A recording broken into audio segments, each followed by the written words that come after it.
Chapter 1.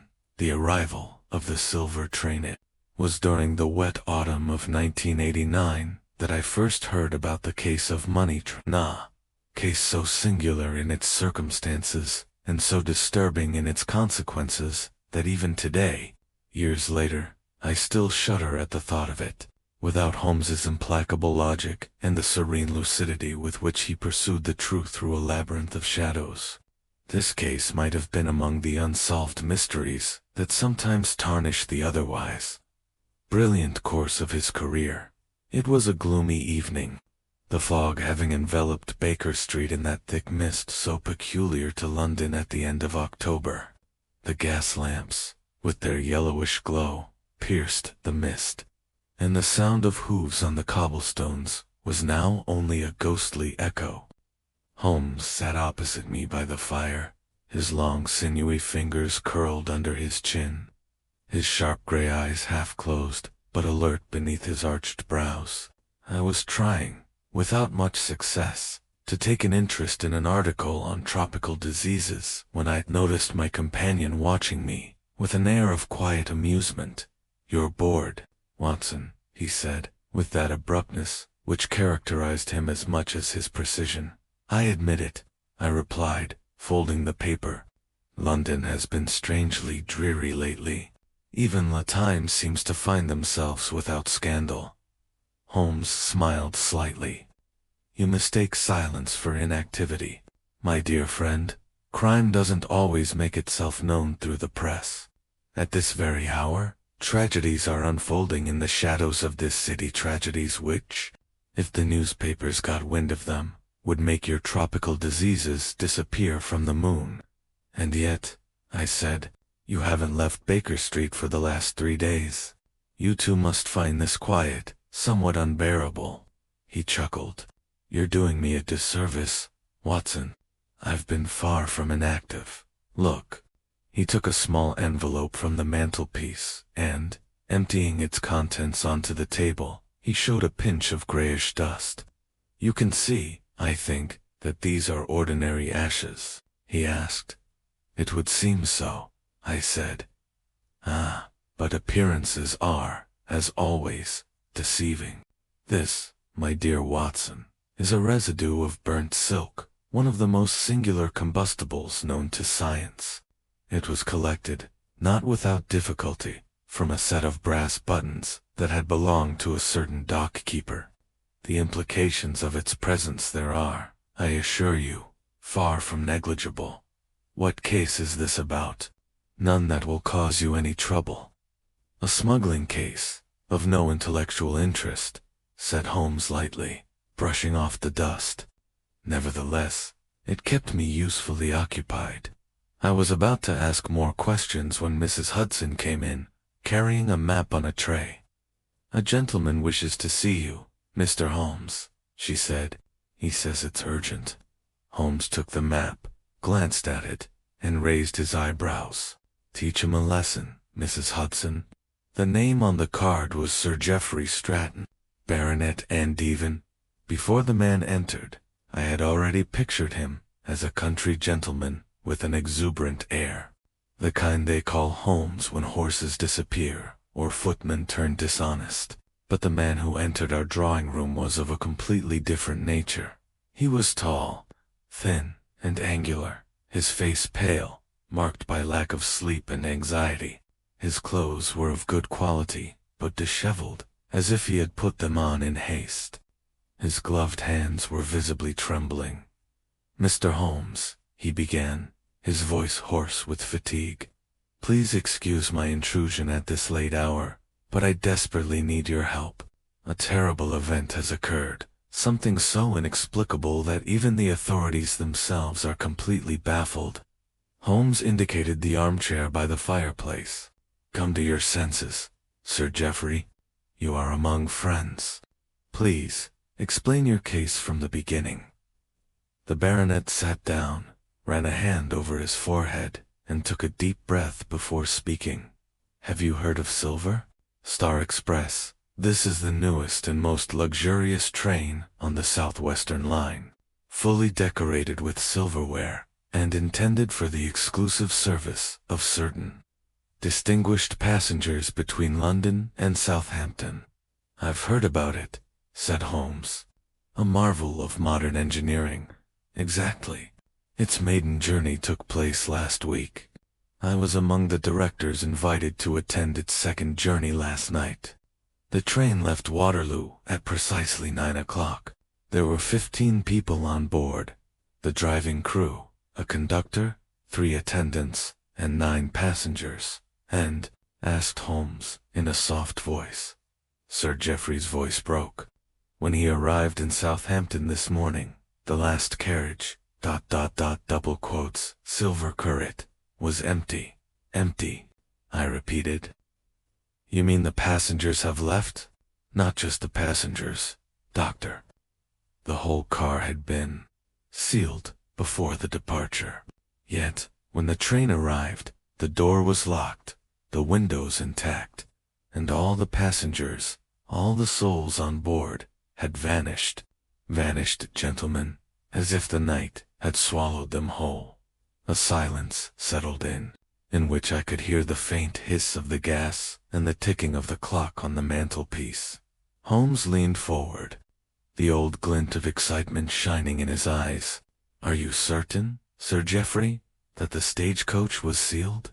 I saw it with my own eyes, said the baronet, for security reasons, the fittings being pure silver. The guard locked the compartment and sealed the door with wax bearing the company's coat of arms. When the train stopped, the seal was intact. Holmes lightly tapped his fingertips on the armrest of his chair. You say the windows were intact, each window. And has the line between here and Southampton been inspected? Immediately.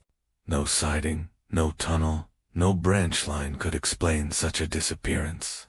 The police have telegraphed all the stations. There is absolutely no trace, no sign whatsoever, of the 9 people who boarded that carriage. Holmes rose and began to pace the room. A sealed car, unbroken windows, and 9 missing persons, he murmured. Remarkable. Watson, don't you see the unusual nature of this case? I confess, Holmes, it seems beyond all human explanation. Nothing is inexplicable, my dear friend. Only that which is beyond our current knowledge. Mr. Geoffrey, you say the incident occurred last night. At what precise time did the train arrive? At 5 minutes to 11 this morning. So we're not yet 24 hours away from the event. Excellent. We might still find traces, if there are any. You say the police are baffled. Who is in charge of the investigation? Inspector Lestrade of Scotland Yard. Holmes' lips broke into a smile. An old friend. Watson, we must take the first train to Southampton. I couldn't help but smile. My companion's transformation was extraordinary. A moment before, he had been peacefully bored. Now, all his nerves seemed on edge. Bring your Watson revolver, he added, noticing my gaze. It may not be necessary, but you never know when you're dealing with ghosts. Sir Geoffrey half sat up. So you agree to take the case? Holmes turned to him with that quiet confidence, which so often soothed even the most desperate clients. My dear Sir Geoffrey, when 9 people disappear from a sealed carriage on a moving train, there is only one solution for an intelligent man. We will find them or what's left of them before the end of the week. The baronet bowed deeply, relief evident on his face. God bless you, Mr. Holmes. You are our only hope. Once he had left, Holmes resumed his seat, his eyes shining with a contained flame. Watson, he said, do you remember the mystery of the Tarbuck Tunnel 1984? Yes, vaguely. So refresh your memory. It will be instructive, for if my intuition is correct, we are on the threshold of something infinitely stranger, a case, which, if I am not mistaken, will test the limits of reason itself. With that, he picked up his violin and drew out a deep, haunting note that seemed to echo the fog outside, the prelude, as I was to learn, to one of the darkest and most perplexing adventures in the annals of Sherlock Holmes. Chapter 2. The Case of the Missing Carriage. It was just after 7 o'clock the following morning when Holmes and I met on the platform at Waterloo Station. The dawn was gray and hesitant, the town still half shrouded in a veil of fog. The lamps smoked faintly, their yellow halos glimmering on the damp cobblestones, and the air was heavy with a mingled smell of steam and coal smoke. I was long accustomed to early morning excursions with my friend, but this morning there was a strange underlying tension, an apprehension that even Holmes could not entirely conceal. He moved quickly, his Inverness coat clutched tightly to his chest, his sharp eyes scanning the surroundings, like a hawk on the lookout for prey. "Observe, Watson," he murmured as we passed the line of waiting locomotives. "Each of these iron machines bears the imprint of human genius and, yet, as last night showed, even the most mechanical creations can become the stage for the impossible." "So you really believe this case can be explained?" I asked. "My dear friend," he replied, "once the impossible has been eliminated, whatever remains, however improbable, is necessarily the truth. The difficulty lies in determining which of the apparently possible explanations is actually the correct one. Impossible." We boarded a first-class carriage bound for Southampton, and just as the train started moving, Holmes produced a folded telegram from his pocket. "From Lestrade," he said. "He is waiting for us at the terminus. The missing carriage is under guard, exactly as it was upon arrival. No intervention, except that the police examined the seals and found them unbroken. Most commendable restraint on Lestrade's part. The rhythm of the train, the monotonous clatter of the wheels, and the shifting mists along the track only heightened the strangeness of our mission." Holmes, however, was deep in thought, his long fingers tapping in inaudible rhythm on the armrest. I dared not ask any questions. I had learned that interrupting such a conversation was as futile as shouting against the current. Finally, as we approached the south coast, he spoke. "Watson, remember Sir Geoffrey's account of the train's departure. A sealed carriage, locked from the outside, and yet 9 people were missing when the doors were open. Let us suppose for a moment that no supernatural force was at work." "I certainly hope not," I said. "Ghosts and specters are not within our remit, Holmes." He smiled slightly. "Absolutely. We must then consider 3 possibilities. Either the carriage was not properly sealed, or the missing persons were not on board to begin with, or, and this is the most intriguing, they were abducted, on the road without neither the seal nor the window was broken. But how could this be achieved? That, my dear Watson, is what I intend to discover." We arrived in Southampton shortly before 10 o'clock. The station, though modest compared to the bustle of Waterloo, was abuzz with activity. Groups of railway officials, journalists, and uniformed police officers crowded the platform, their faces filled with curiosity and disbelief. A security cordon had been established around the last carriage, the unfortunate silver car which shone faintly beneath the soot-blackened roof, like a large polished metal coffin. Inspector Lestrade, thin, nervous, and as sharp as ever, greeted us with obvious relief. "Ah, Mr. Holmes, Dr. Watson, I almost expected you to arrive. What a dreadful situation, sir. I have seen disappearances in my life, but never 9 at once and in a locked car, no less." Holmes clasped his hands behind his back. "I'm delighted to have you in charge, Lestrade. Few men could have resisted the temptation to unravel the mystery prematurely. You managed to preserve the crime scene?" "To the letter, Mr. Holmes. The door is still where it was found. The seal is intact. We posted agents at both ends of the line, and no trace of the passengers has been found. Let me be clear, sir. It's as if the earth has swallowed them up. Let's hope the earth isn't so greedy, Holmes said dryly. Now, please, the car? We followed Lestrade through the circle of police officers. Silver car. It was truly a marvel of construction. Its ironwork gleamed. Its panels reflected the dim light like a mirror. On the door, perfectly visible, was the intact red seal of the Southwest Company, adorned with a rampant lion. Holmes bent down to examine it, then took a small magnifying glass from his pocket. He murmured. No sign of alteration. The wax is brittle, yet perfectly intact. Curious. He straightened up and signaled to Lestrade. Do you have permission to open it? Indeed, said the inspector, taking out a small knife. With a deft movement, he sliced through the wax, turned the key in the heavy lock, and opened the door with a sharp jerk. A light, cold, stale draft escaped.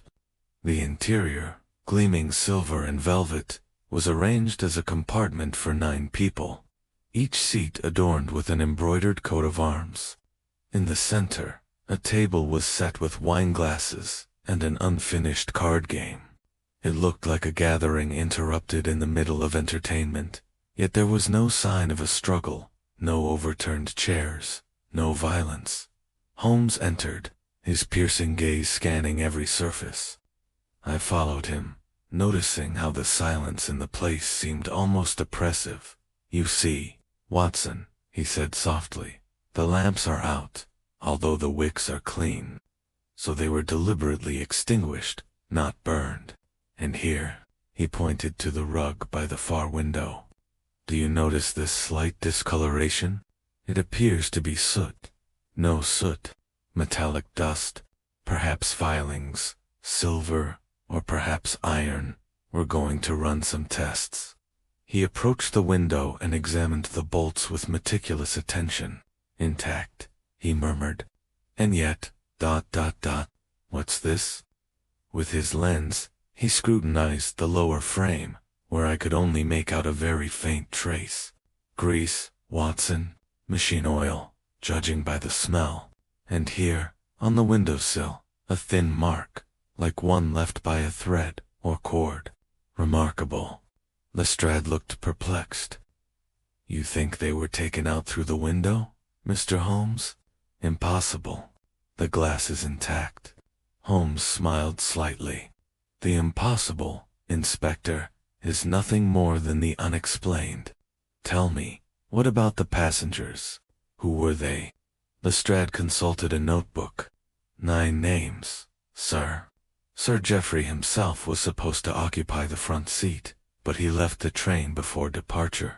Among the others were a certain Mr. Adrian Layton, an industrialist, Colonel Mortimer, 2 ladies, Miss Ada Forbes and Mrs. Langtry, a lawyer named Prentice, and for other people, all respectable, all deceased.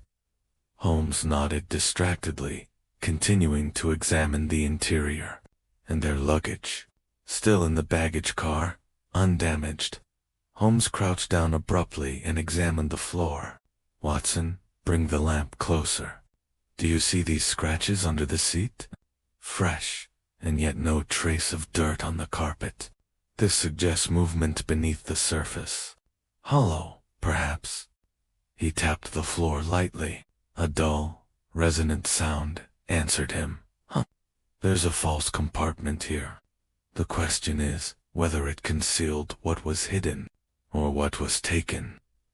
He took a penknife from his pocket, inserted it into a narrow slit between the planks, and lifted a small square panel. Beneath it was a narrow cavity, barely large enough to hold a man's hand. Inside, something metallic glittered. Holmes took it out, a fragment of twisted wire, blackened at the ends as if burned by heat. It's really curious, he said, examining it in the light. Steel wire, as thin as silk, yet as strong as a piano wire, and burned by friction, not by a flame. Gentlemen, this was part of a mechanism. What mechanism? We shall soon find out. Lestrade frowned. You mean, Mr. Holmes, that someone has rigged up a device too. What? Get 9 people off a moving train? Patience, Inspector. The facts are falling into place on their own. All that remains is to discern their order. He carefully replaced the sign and went back outside. Watson, note the geography of the line between here and the nearest tunnel. There's one, I think, in Balcom, I said. Exactly. A tunnel and the right darkness. I need to know the exact dimensions of that carriage and the speed at which the train entered that tunnel. That's where the key lies, I suspect. Lestrade blinked. Do you think the passengers were taken away during the race? Holmes gave a faint smile. I think, my dear Lestrade, that we have been misled by the apparent integrity of the seal. The wax may not have lied, but it may not have told the truth, whole truth. He turned towards the station office. Come, Watson. There are telegrams to send, and a locomotive to inspect. The ghosts of the silver train won't remain ghosts for long. As we followed him from the platform, I couldn't help but cast one last glance at the gleaming, silent carriage, the empty seats, the unfinished section, the pristine glasses, glimmering like frozen tears in the gloom. A shiver ran through me, despite the mild morning air. For the first time, I began to suspect that the mystery we had stumbled into wasn't simply a crime, but something darker, an enigma that perhaps bordered on the impossible. Chapter 3. The Balcom Tunnel. The next morning, we found ourselves on the railway itself, amidst the wind and smoke of the countryside, the Surrey hills faintly visible beneath a veil of scattered clouds. The Southwestern Company, at Holmes's insistence, had granted us full access to the section of track between Woking and Southampton. Our objective was to examine a particular stretch where Silver Star Express had crossed the Balcom Tunnel, an engineering marvel in its time, now a place of controversial notoriety. The air was stale, heavy with the smell of damp earth and creosote. A cold drizzle fell intermittently, and the rhythmic rumble of a distant signal post added a melancholy note to the landscape. Holmes, however, seemed invigorated by this austerity, his tall figure standing out against the gray. He scanned the tunnel entrance like a general studying the terrain before a battle. Observe, Watson, he said, pointing to the dark entrance of the tunnel. 460 meters, cut into chalk and flint. A single tunnel, wide enough for a line. Note the slope. Downhill for the first 200 meters, then uphill. This means that any object dislodged inside would naturally settle near the center. So, what do you think? That would certainly allow one to conceal oneself, I said cautiously, peering into the darkness. Absolutely. Concealment or transfer.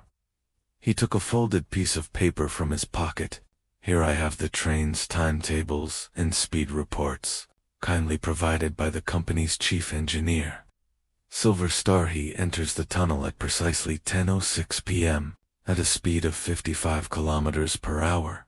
He emerges at 10 hours, 7 minutes, and 20 seconds p.m., 74 seconds. To be exact, inside the tunnel. Plenty of time, Watson, plenty of time to get up to mischief, provided it's well planned. We advanced, our boots crunching on the gravel, the cold air of the tunnel enveloping us like a damp shroud. The blackened walls gleamed faintly in the gloom.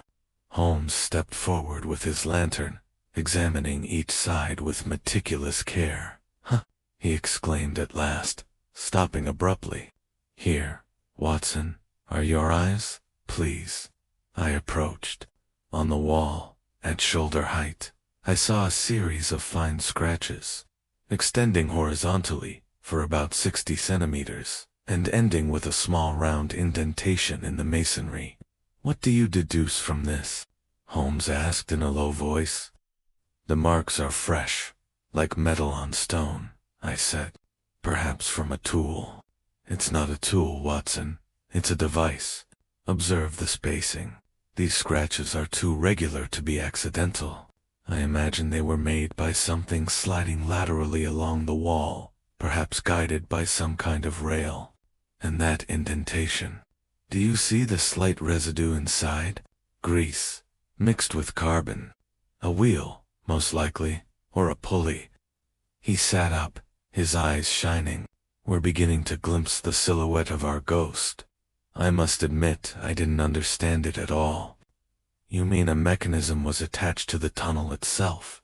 Exactly. Imagine, if you can, a strong steel cable stretched across the tunnel entrance, connected to a movable arm or frame.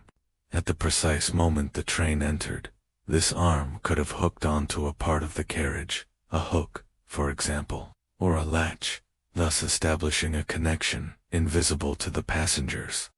Then, in the darkness of the tunnel, the carriage could have been momentarily stopped or diverted without the driver's knowledge.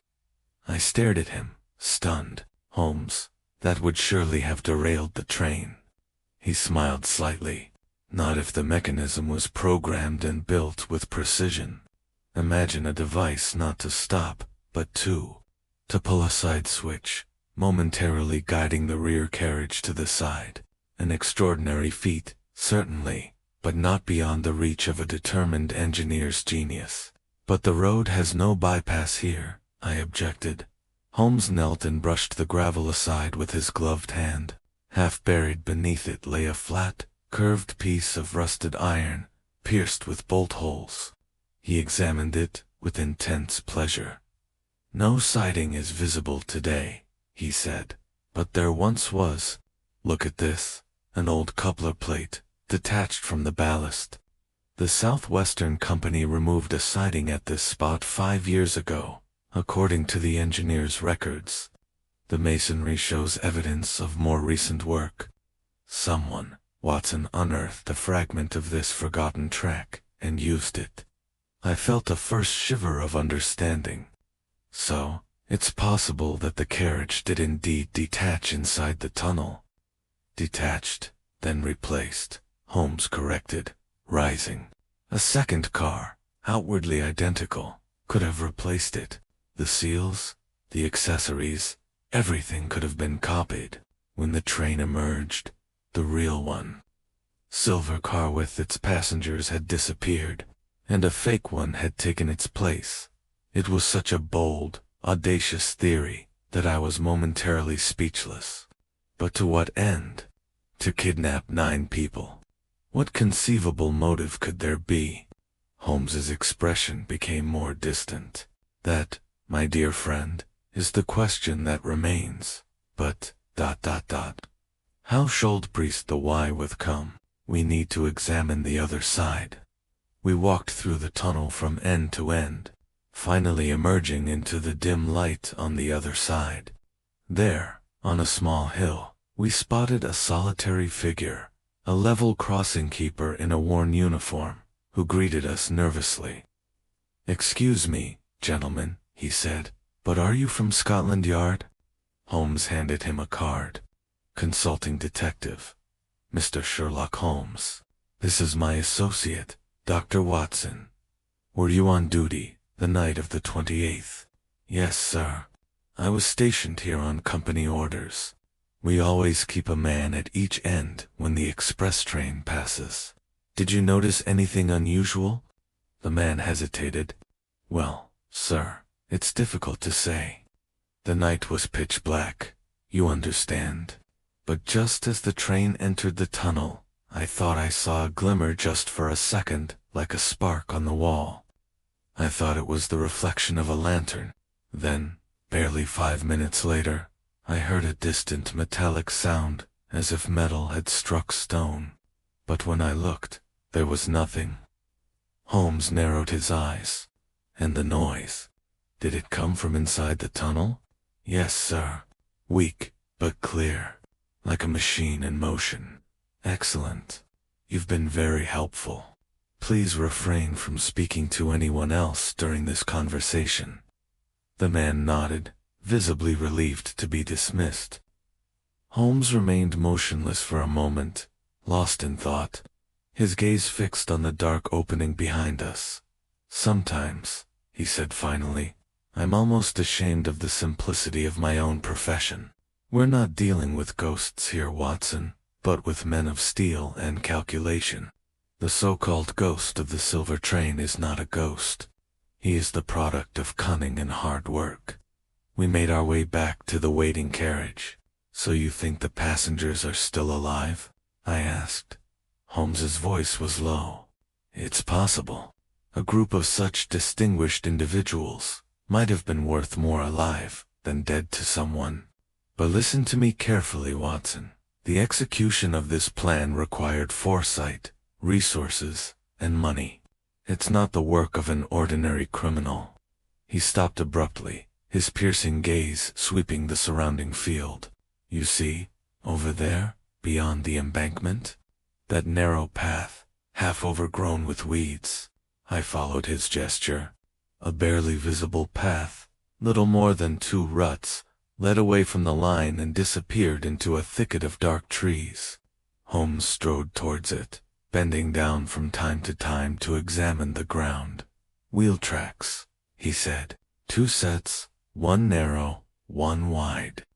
The narrower one left a deeper imprint, perhaps that of a heavily laden wagon.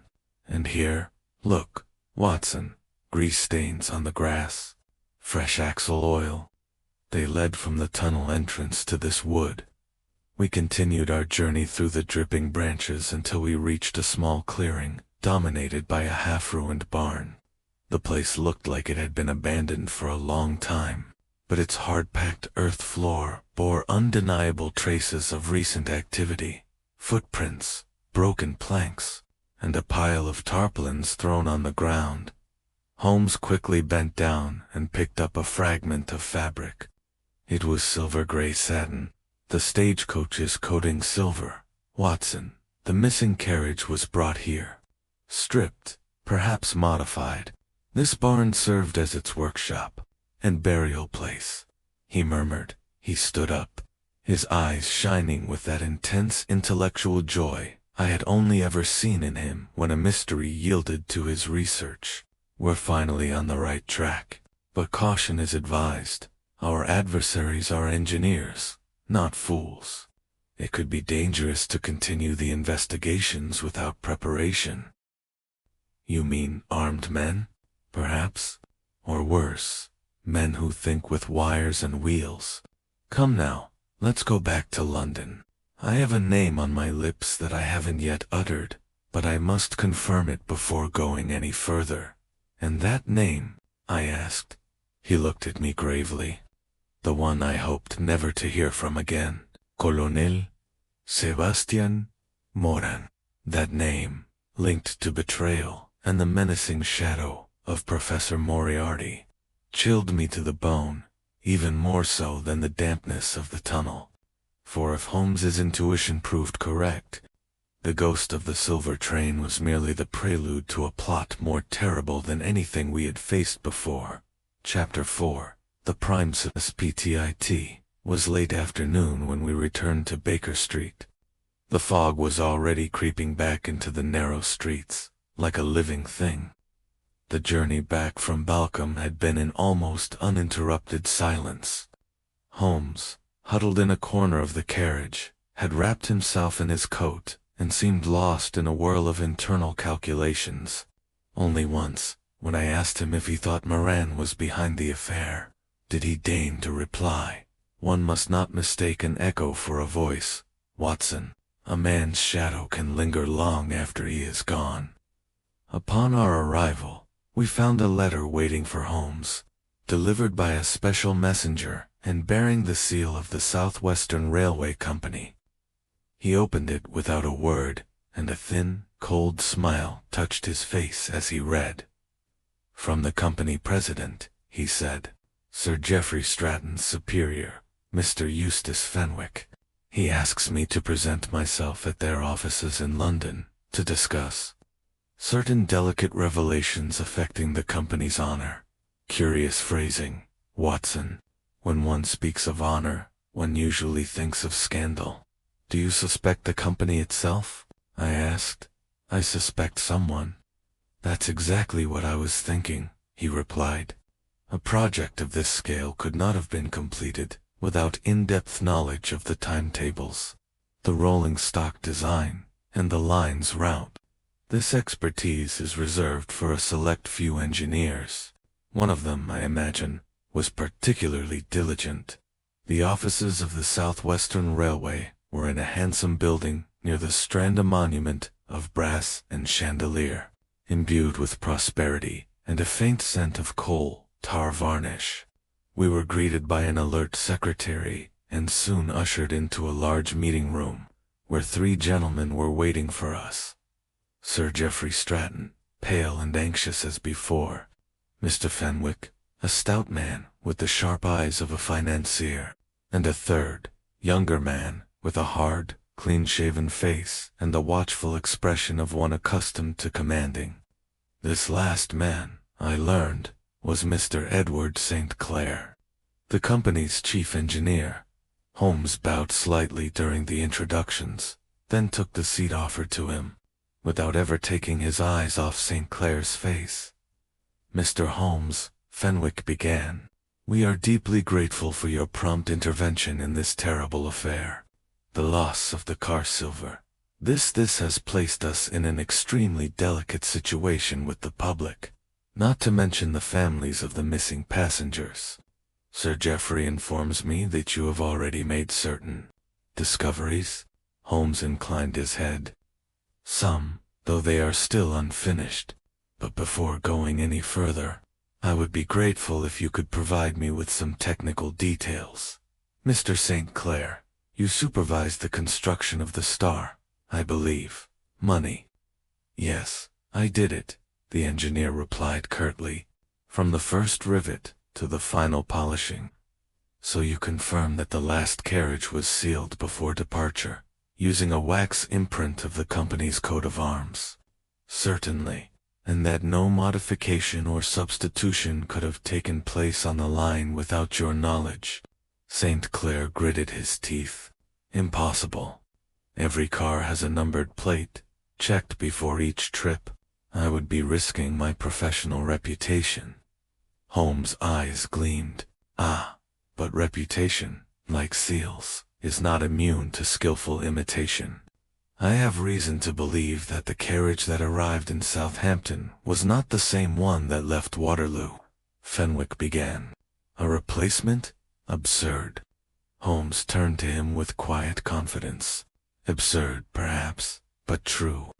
The evidence points to a mechanical transfer inside the Balcombe Tunnel.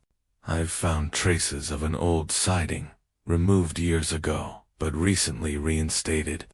The real Carsilver 11 train was diverted onto this siding, while another continued toward Southampton.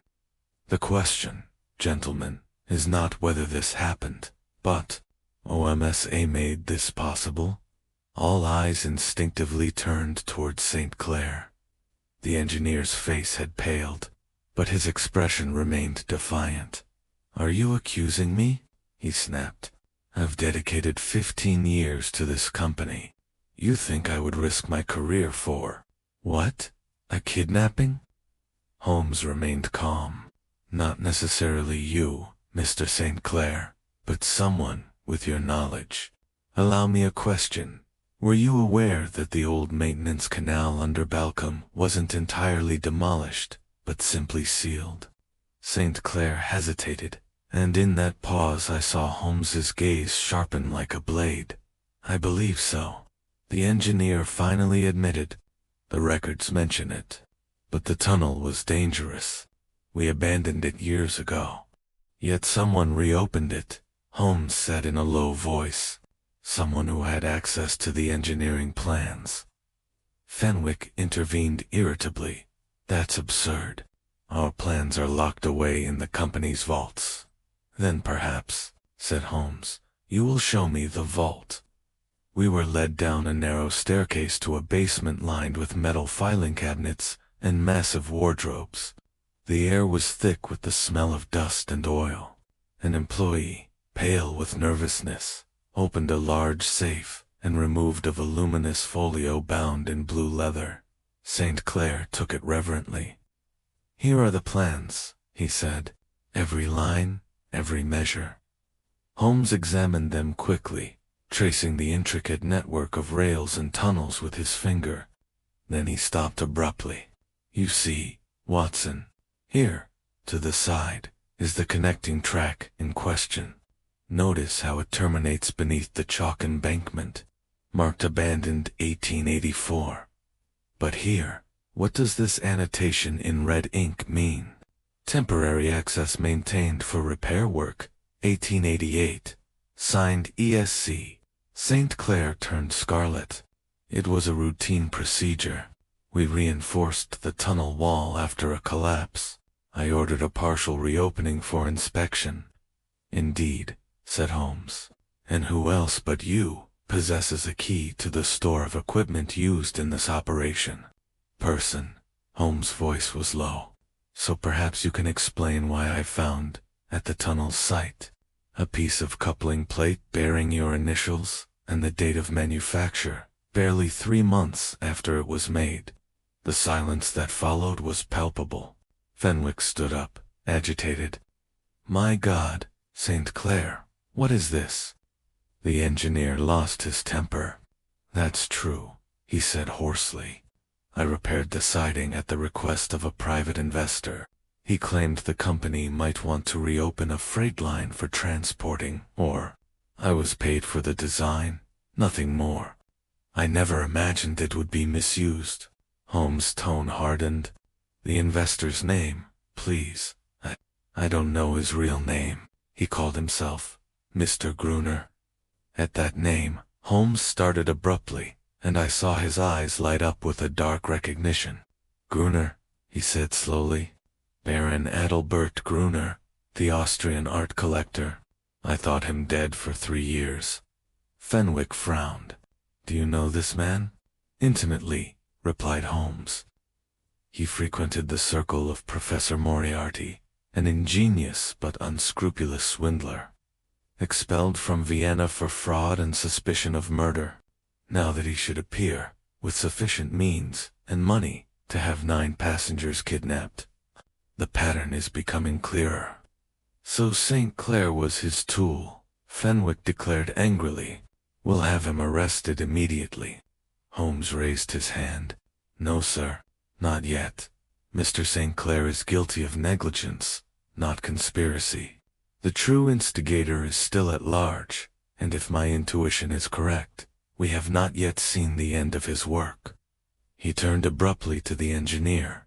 "One last question, Mr. St. Clair. This Gruner, didn't he ever inquire about the dimensions of silver co—" The man hesitated, then nodded. "Yes. He said he was designing a model for an exhibition." Holmes's expression turned somber. "So, Watson, the fake car was built under his direction, according to St. Clair's own measurements. That explains the perfection of the substitution." As we emerged back into the fog-shrouded street, I could no longer contain my curiosity. "Holmes," I said, "this Gruner, what could he possibly want from the passengers?" Holmes lit his pipe and walked silently for a few steps. "Finally," he said, "among these passengers was Adrian Layton, the industrialist. You will recall that he recently concluded a lucrative contract with the War Office concerning metallurgical alloys. It is rumored that he was carrying certain confidential documents with him. If so, they are now in the hands of Gruner, his employer. Do you think this is espionage? I think it's something more subtle. Gruner is a collector, not only of art, but also of secrets. For him, information is currency. But why 9 passengers? Why such a sophisticated device? There's much more to this than a simple flight. A grand and deliberate plan, Watson. We've lifted a corner of the veil." He turned abruptly, his eyes shining with that particular gleam that always heralded a revelation. "Tomorrow, we'll go for a walk along the docks." Then the convoy was heading towards Southampton, then towards the sea. If the car disappeared on land, it may be because it was actually destined for navigate. That evening, as I returned to my room, I thought anxiously about what we had discovered. Somewhere in London, a criminal mind of formidable scope and precision had accomplished the impossible, the theft of a carriage and 9 living people from a moving train. And now, as Gruner's name echoed once more, I felt as if Moriarty's own ghost was lurking in the shadows. Chapter 5. The hidden clue the following morning was unusually clear for late October, cold and crystalline. A fine mist still clung to the Thames, like smoke rising from a sleeping giant. I found Holmes already at the table, surrounded by maps, train timetables, and a stack of notes scribbled in his precise, angular handwriting. His tea was untouched beside the morning paper, which he had cut into thin strips like a surgeon dissecting tissue. Without preamble, he looked up. "Watson, the express leaves Paddington for Southampton at 9:45. We'll be there." I raised an eyebrow. "To get back in the carriage." "Exactly. There's something there that we missed, something so obvious that I'm ashamed to have overlooked it." He gave a sardonic smile. "Even the sharpest mind can sometimes suffer from a limited field of vision. I was so focused on absence over 9 passengers, whose presence I neglected to consider. I asked no further questions, for I knew that any inquiry would be met either with silence or reproach. It was best not to disturb Holmes's mood on those mornings. It was the crucible in which his greatest deductions were forged. We arrived in Southampton shortly after noon. Inspector Lestrade was waiting for us on the platform, his expression a mixture of impatience and admiration. "You must hurry, Mr. Holmes. We've kept the car locked up since your last visit. Not even a sweep of the broom has disturbed it." "Excellent," said Holmes. "Then let's disturb him now." The silver carrette stood as we had last seen it, sparkling, immaculate, and icy silent. Yet, in the midday light, its polished ornaments seemed to take on a colder gleam, as if they reflected not the sun, but an inner emptiness. Holmes entered first, stooping as he crossed the threshold.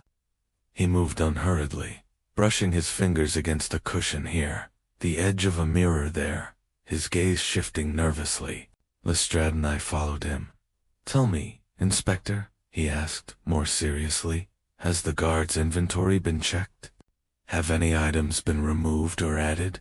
"Checked and verified. Every seat cushion, every bottle, every piece of upholstery fabric matches the original manifesto." Holmes suddenly crouched down near the card table, where the half-finished game remained. The 4 hands lay there, as if abandoned during the dealing. The cards had yellowed slightly at their edges, betraying the passage of days. "Watson, what do you think?" I watched. "Just a simple game of whist, nothing remarkable." Holmes smiled slightly. "Indeed. And yet, if we consider it as a snapshot in time before the disappearance, the details become interactive. Observe. 3 hands bear traces of play. The cards are folded, slightly soiled by the touch of fingers. The 4th, on the other hand, is immaculate, the edges crisp. One of the 4 players, therefore, never touched their cards." "He may have left the table," I suggested. "Perhaps. But also note, the intact hand bears a king of spades on top, an important card in whist, and, in some circles, identify a signal, Watson, left for us, perhaps unconsciously, by a man who knew he was in danger." Lestrade sniffed. "A signal from a playing card. You'll forgive me, Mr. Holmes, but that seems far-fetched." "Whether it is exaggerated or not," replied Holmes evenly, "we shall see whether it leads to the truth." He stood up and crossed the room to the opposite wall, where a silver-framed mirror hung above a small cabinet. Opening it, he examined the inside with his magnifying glass. Yes, from the narrow slit behind the mirror's support, he pulled out a small piece of folded paper, yellowed at the edges and stained with soot. He carefully unfolded it. The writing inside, although faded, was legible. Holmes read it once, then a second time. His expression became unreadable. Without a word, he slipped the paper into his pocket. "What is it?" I asked. He sat up, his gaze distant. "Nothing important, my dear Watson. A disrupted schedule, it seems." It was not Holmes's usual practice to dismiss evidence so casually, and I immediately sensed that he was hiding something. Lestrade, perhaps sensing this as well, pressed him. "May I see him, Mr. Holmes?" "In due time, Inspector. For now, it would only complicate matters. There are other issues to address." He walked to the back window and examined its latch again. He frowned. "Strange. The grease stain I noticed earlier has changed. Someone has touched this window since our last visit." Lestrade's face darkened. "Impossible. My men, they are capable, no doubt," Holmes interrupted calmly, "but not omniscient. A car like this attracts attention, and the longer it remains unattended, the more opportunities there are to do stupid things." He turned abruptly, his tone sharp. "Inspector, call this I want to know who had access to the siding last night." Lestrade walked away muttering to himself, leaving Holmes and me alone in the car. The silence that followed was broken only by the soft ticking of a pocket watch, tucked away in a corner. Holmes was now at the far end of the compartment, crouching near the panel he had examined earlier. With a deft movement, he removed the same small piece of flooring, then plunged his hand inside. When it emerged, he was holding not the burnt piece of wire we had seen before, but something entirely new. It was a metal disc, no bigger than a crown, engraved with a complex pattern of intertwined letters, AG intertwined, with the image of a snake biting its tail.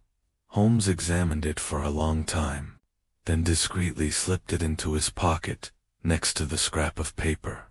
When he stood up, his expression was serious. "Watson," he said softly, "we are standing on the edge of an abyss greater than you can imagine. But please, don't ask me any questions yet. The time for explanations has not yet come."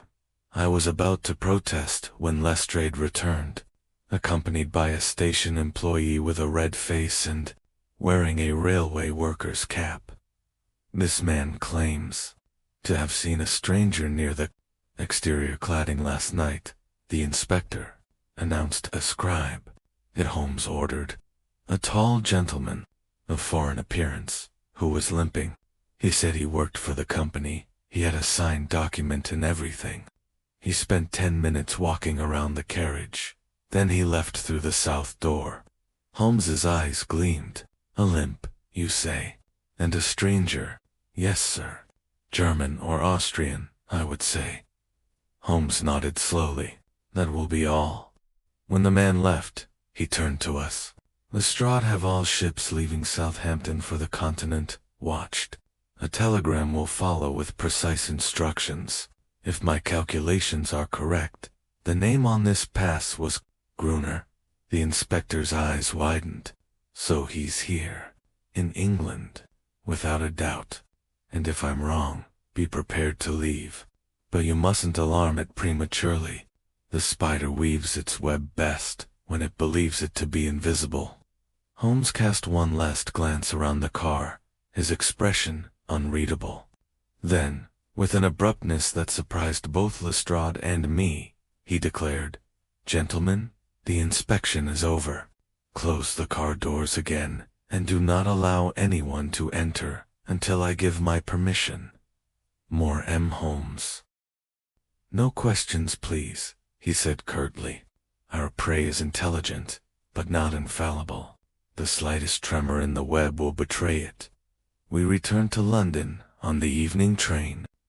Holmes spoke little during the journey, his face pale and gaunt, but his eyes burning with intense passion. I dared to ask him once if the clue he had found pointed to Gruner as being involved. He stared at me for a long time, then said softly, "Watson, if I told you everything I suspect, You wouldn't sleep a wink tonight. Let's wait until the suspicion becomes certainty. In the meantime, keep your words to yourself. Even walls have ears. Arriving at Baker Street, he went straight to his chemistry table and began preparing a reagent, muttering to himself. He took a metal disc from his pocket and held it up to the lamplight. The engraving of the snake shone faintly on it, almost hypnotically. He turned it over with a gloved hand. On the back, I glimpsed a small inscription, engraved in foreign characters, perhaps Latin, perhaps German. Holmes examined it through his magnifying glass, his expression unreadable. Finally, he said almost to himself, "The Brotherhood endures then, and if this symbol resurfaces, London finds itself on the brink of a shadow far older than Moriarty himself." He put the record back in place, lowered the blinds, and turned towards me with absolute calm. "Watson," he said, "you will say nothing about this night in your notes, nothing, until I ask you to. The rules of the game we are going to play are written in blood." That night I stayed awake for a long time, haunted by the gleam of that strange symbol and by the memory of Holmes's dark, focused face, marked by something that bordered dangerously on fear. Chapter 6. The Rising Tension. 2 days had passed since our return from Southampton, and I was beginning to feel that strange, oppressive atmosphere that always accompanied Holmes when his mind was focused on a perilous undertaking. He ate little, spoke even less, and remained motionless for long hours before the fire, his piercing face illuminated by the flickering flames, his pipe belching out a slow spiral of smoke. The silence in our drawing room was so profound that the ticking of the clock was almost unbearable. I confessed that I was uneasy. The fragmentary clues he had sewn, the mysterious paper, the serpent emblem, the reappearance of Baron Gruner, had formed in my mind a vague image of danger that seemed to be inexorably approaching Baker Street. It was on the evening of the second day that tensions erupted, shortly before midnight. There was a hurried knock at our door, followed by the sound of quick footsteps on the stairs. Mrs. Hudson's alarmed voice preceded the entrance of Inspector Lestrade, whose usually impassive face was marked by anxiety. "Mr. Holmes?" he cried. "They've done it again. The southwestern offices were burglarized less than an hour ago." Holmes jumped to his feet, as if electrified. "Describe precisely what happened." Lestrade ran a hand over his forehead. "The guard reports that 2 men of foreign appearance, masked, forced open the back door near the archives room. A police officer, on his rounds, surprised them, and they fled, but not before taking several documents from the safe." "What documents?" Holmes asked.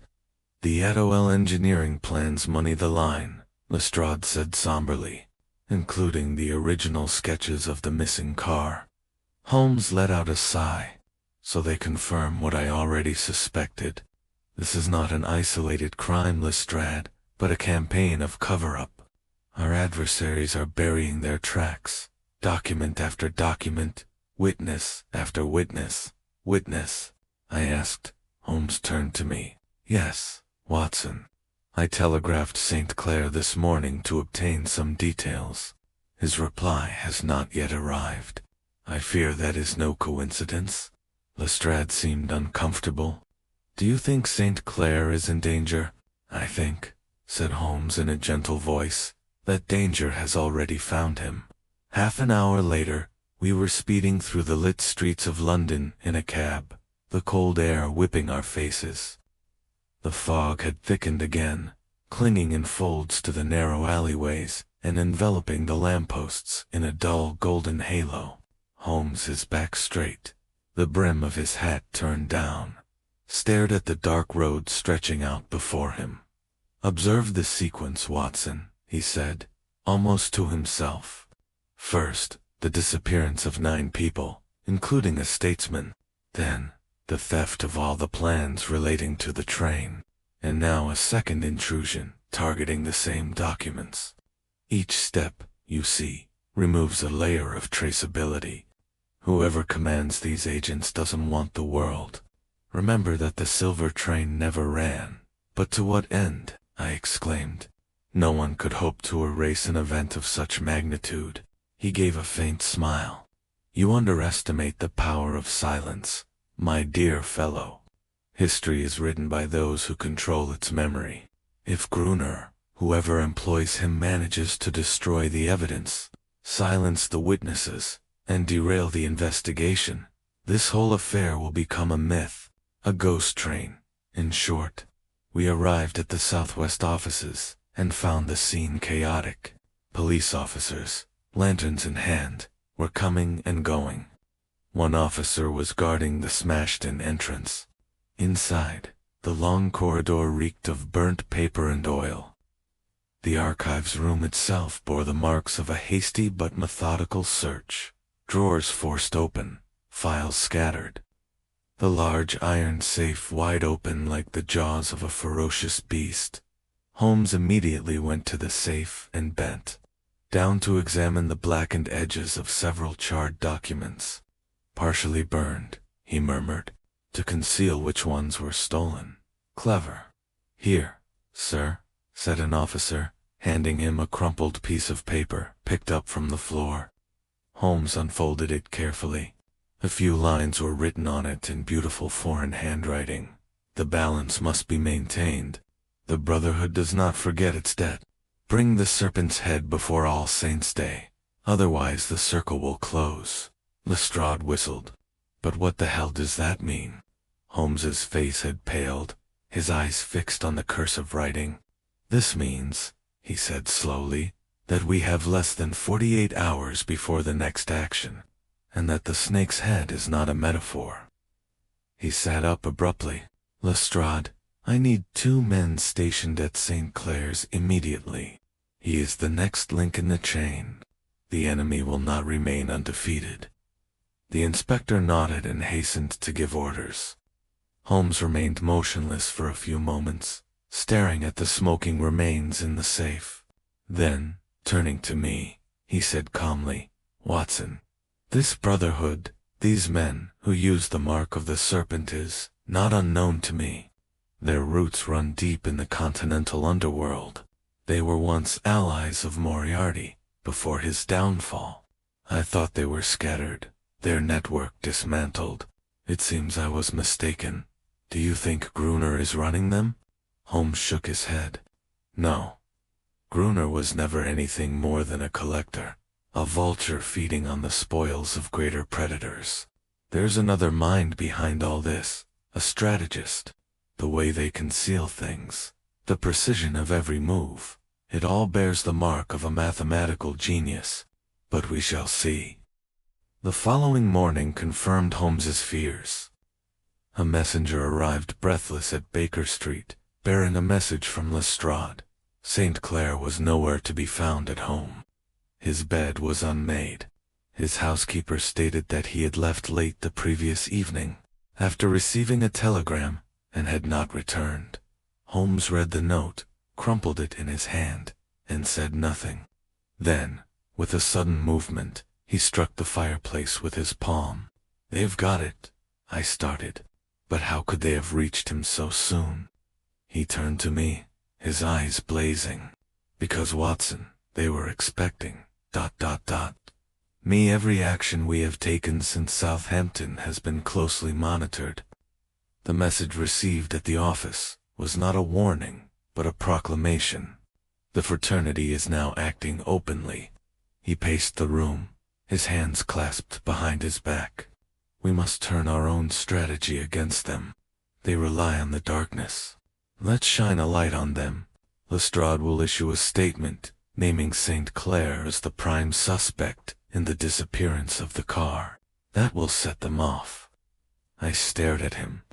Would you want the police to denounce an innocent person? Holmes smiled grimly. For his own safety, yes. They will come for him to silence him, but we will be there. That evening, London was abuzz with rumors. Evening News, report a bold title. A railway engineer wanted in the mystery of the silver train. Holmes read it with satisfaction. Now we wait, he said. He wasn't wrong. At 10:30 that evening, a cab pulled up in front of Baker Street. The door flew open, and Lestrade climbed in, his coat dripping wet. "We've found him," he exclaimed. "Your ruse worked."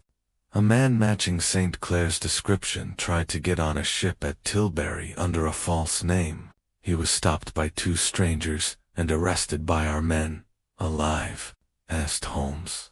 "Alive, but terrified to the point of losing his mind." Less than an hour later, St. Clair was sitting by our fire, his clothes torn, his face gray with exhaustion. It took him a few minutes and a glass of brandy before he could speak clearly. Finally, he took a small envelope from his coat pocket and handed it to Holmes with a trembling hand. "They told me to give it to you," he murmured. "They said if I refused, I would never see the light of day again." Holmes opened the envelope. Inside was a single object, a small metal token identical to the one he had recovered from the carriage. The snake was biting its tail, which gleamed faintly in the firelight. Beneath it, a slip of paper bore only 3 words: All Saints' Day, midnight. Holmes's eyes shone with a peculiar light, a mixture of elation and dread. "Watson," he murmured, "the plot is accelerating. They have chosen the moment and, perhaps, in their arrogance, the place. Remember, before the end of the week, we will see the phantom of the silver train himself." He turned towards the window, where the thick fog crashed against the glass, and for a moment his thin silhouette stood out against the light, the very image of a man suspended between reason and nightmare. Chapter 7. Disinformation is intense. Fog that night was of a density I had rarely seen in London. It surged in from the river like a living tide, muffling the clatter of hooves and engulfing the glow of the gas lamps, which now appeared as nothing more than faint, trembling orbs drifting in a gray sea. Even the familiar outlines of Baker Street had vanished behind a veil of shadows and mist, as if the city itself had faded away. Holmes stood by the window, his gaunt figure silhouetted against the dim firelight.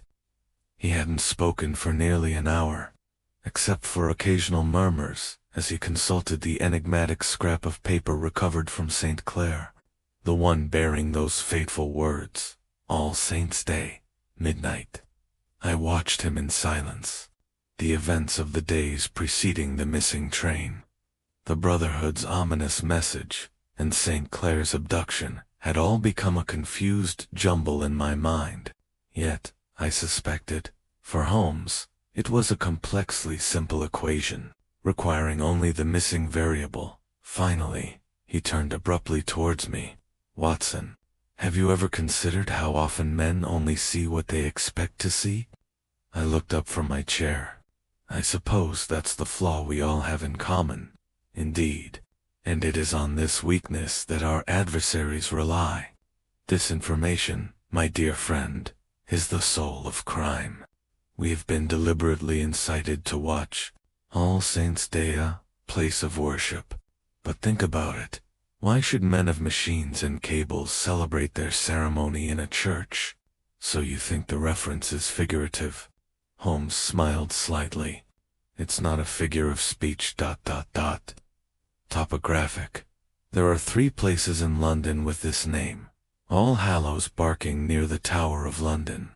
All Hallows, Staining, near Fenchurch Street, in a disused former freight station in the Eastern Docklands, once owned by the All Hallows Freight Company. Of the 3, only the last one fits our opponent's habits. And you plan to go tonight?" "Yes, midnight, as planned."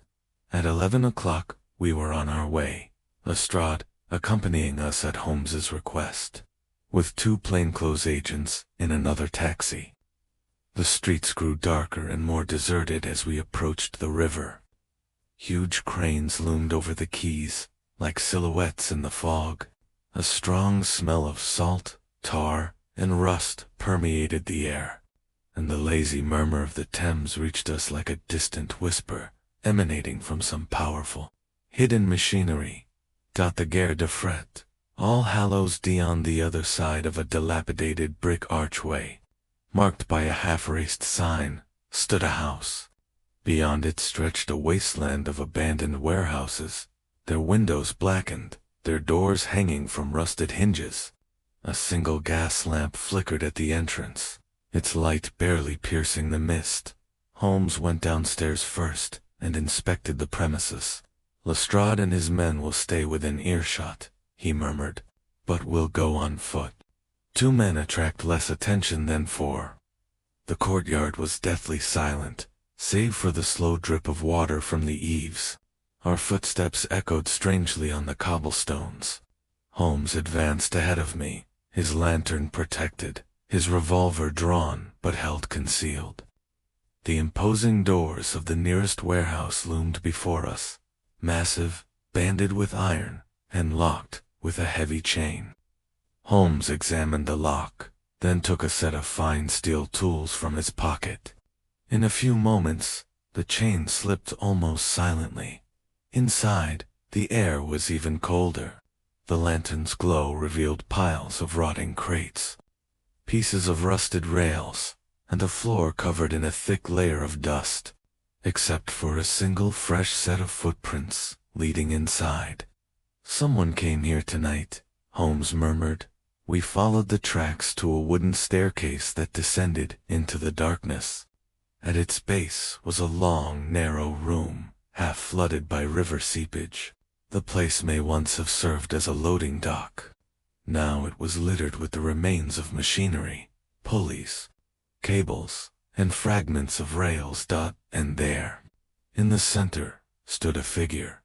He was a short man of heavy build, with a singularly pale face and piercing eyes that shone in the lantern light. His hands were raised in a gesture that could have been a sign of surrender or of greeting.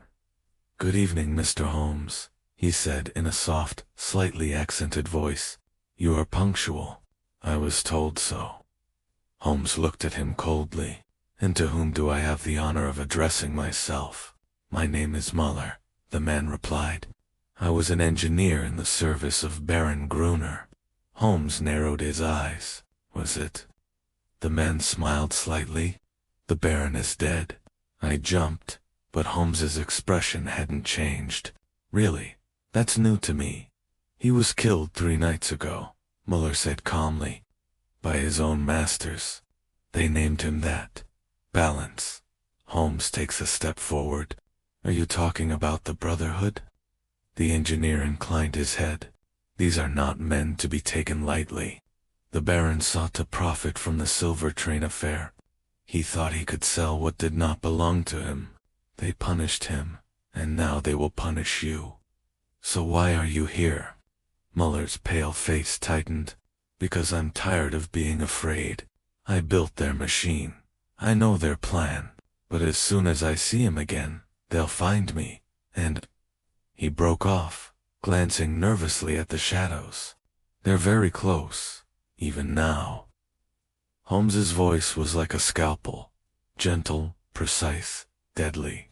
"Tell me what became of the 9 passengers." Muller licked his lips. "Taken to France, I think. For a ransom, or to get information, I don't know. The car was moved at night to the river, then onto a ship called La Seraphine. She's setting sail again tonight." "From where?" "The lower quay, beyond Limehouse Reach. But hurry. The tide changes before dawn." Holmes was about to press him further when a light metallic click sounded above him. "The characteristic sound of a cocked gun, on the ground," cried Holmes. The lantern shattered as a bullet struck the wall beside us. Darkness engulfed the room. Another shot rang out, then another, ricocheting off the iron beams. I fired blindly toward the flash, while Holmes dragged Muller behind a crate. "Watson, the stairs," he hissed. I covered him as he moved, quick and silent as a cat. The shooting stopped as suddenly as it had begun. By the time we reached the top of the stairs, the fog had thickened again and the assailant had vanished. Holmes turned around abruptly. "Muller," but there was no reply. Silence reigned below, save for the slow lapping of the water. When we descended again, the man had vanished. Only one object remained, floating on the surface of the dark water like a silver coin. Holmes retrieved it with his cane. "It was the snake token." "Dead," I whispered. "Perhaps. Or taken," he said darkly. "In either case, we are once again chasing after illusions." He remained motionless for a long time, the dim light making the token in his palm shimmer. "They wanted us to find him, Watson. A trap within a warning, a perfect diversion. The Baron is dead. Yes, but not the Brotherhood. And if La Seraphine's ship sets sail tonight, it is not carrying men, but a message." "What message?" Holmes' eyes gleamed through the fog. "Let the phantom of the silver train resume its journey." We returned to Baker Street as dawn was faintly breaking through the mist. Holmes was unusually quiet, his face drawn and pale. He placed the serpent token on the mantelpiece, next to the first one, and contemplated for a moment the two identical emblems, side by side. "Two signs," he murmured. "Two warnings. They've revealed their hand twice, which means they still believe me to be blind. That they believe it. The third one will be for me."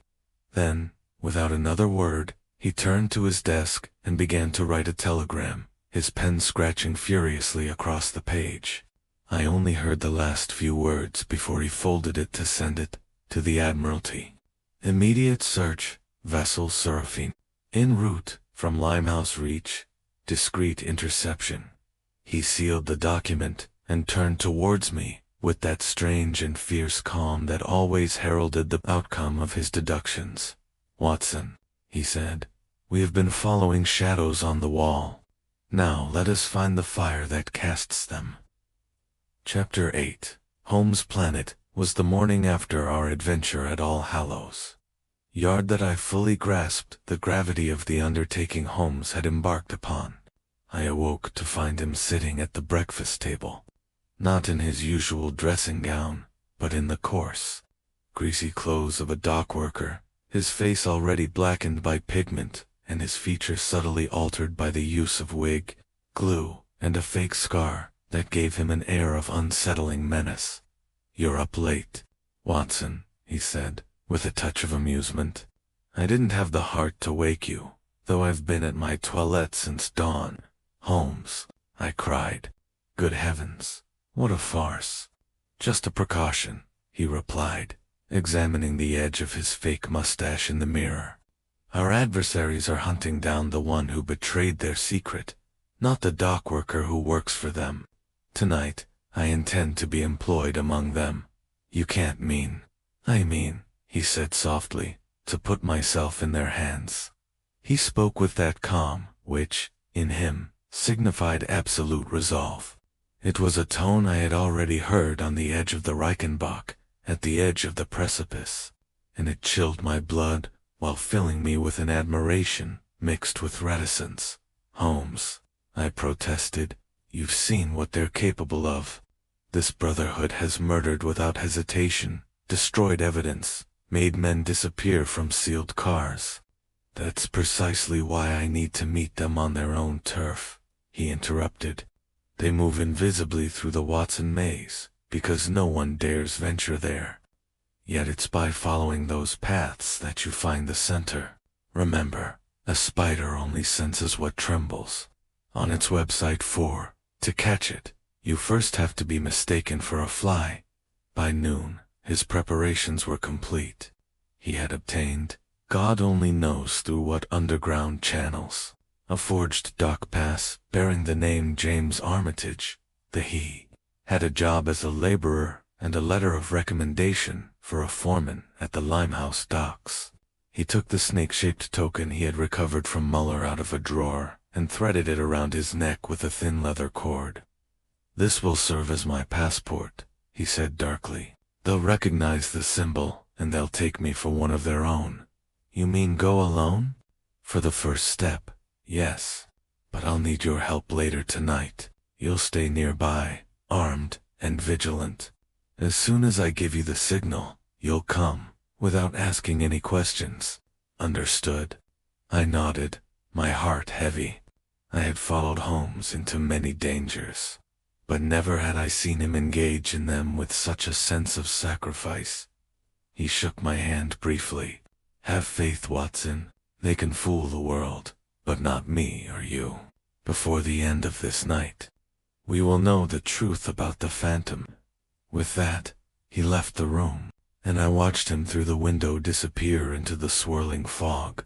No longer the tall, austere figure of Baker Street, but a rough docker, with the stooped, dragging gait of someone accustomed to hard work.